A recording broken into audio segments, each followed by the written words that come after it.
What is going on, guys, and welcome back to another video. In today's video we have top 10 WWE PG era moments. When I made the Attitude Era moments, you guys asked for PG era moments, so here you guys go.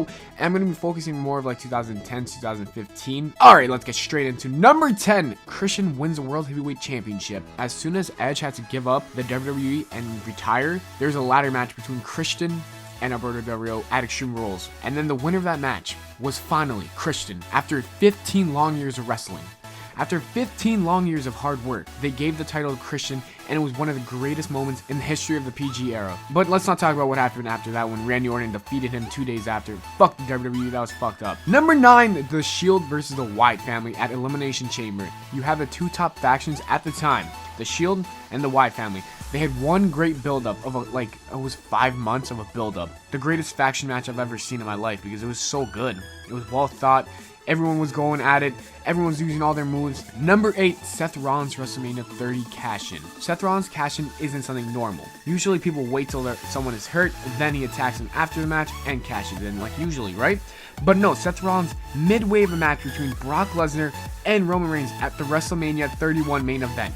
He goes midway in the match and makes it a triple threat match. No one has ever seen this before. Both men were down, Seth Rollins cashed in, and he got the title. And he made up for a long reign. Not a good one, a long one though.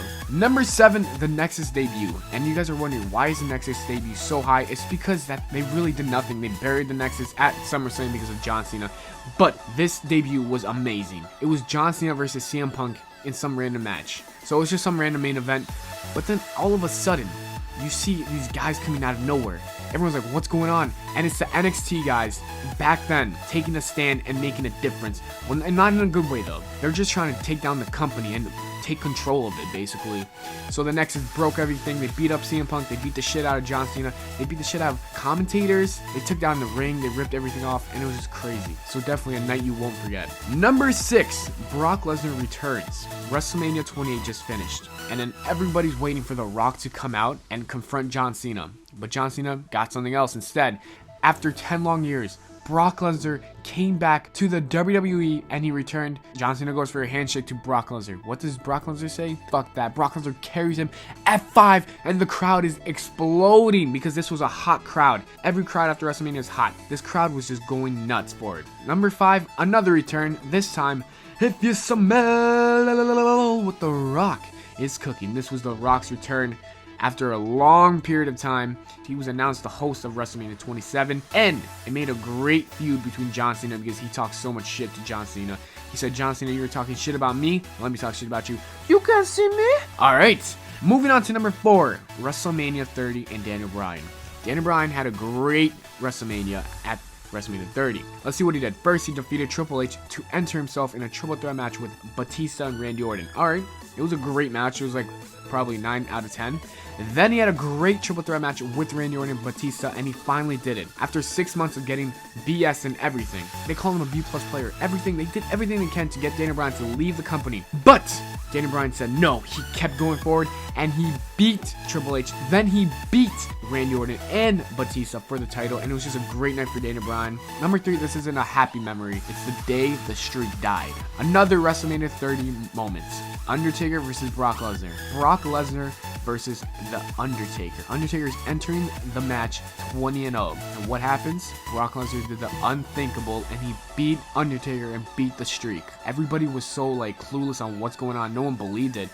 I'm going to show you guys some reactions from the fans. That's how crazy this was. Everybody was quiet at my friend's house because no one believed it. Number 2. The Raw after WrestleMania 29. Yes, I'm including a whole episode of Raw into number 2 because number 1, I was there. Number 2, it was the craziest Raw ever because the crowd was amazing. Number 3, that's when Fandangoing was going on.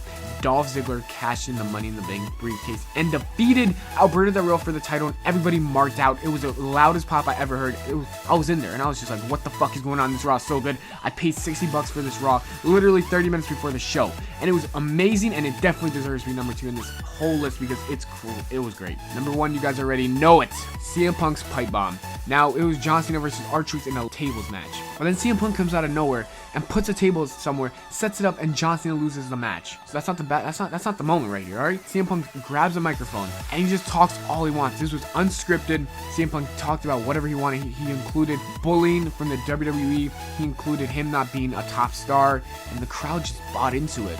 I did. Hell, everyone did. CM Punk made himself a star, made himself the top dog at the time. Hopefully, CM Punk returns because he's just too damn good to not be in the WWE. Thanks for watching the video, guys. Hope you enjoyed. If you did, leave a like, subscribe. Tell me what I missed in the comments, guys. Don't forget to comment what you want to see next. Thank you. Take care and spike your hair.